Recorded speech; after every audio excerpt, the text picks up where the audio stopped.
Okay, so this is the story of our near miss flyaway with our Neo.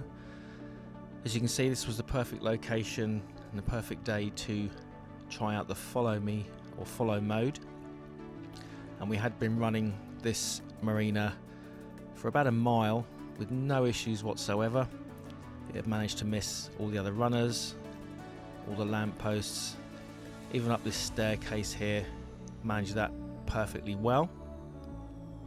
Came down the staircase the other side, still perfectly normal. And some issues when we got to the bottom of this.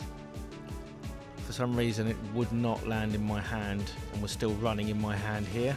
So once back in follow mode, it suddenly veered off to the water side, clipped the bush and then got pushed up into the air, almost landing over the wall into the motorway next to us.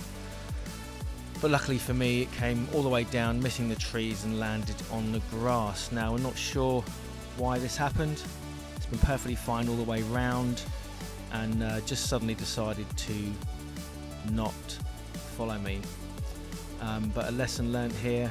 I don't know, maybe it just didn't like the lighting or didn't like something around that particular section, even though it was fine for the rest. But extremely lucky that it managed to find its way back down and even land softly on the grass. There's my Neo near miss.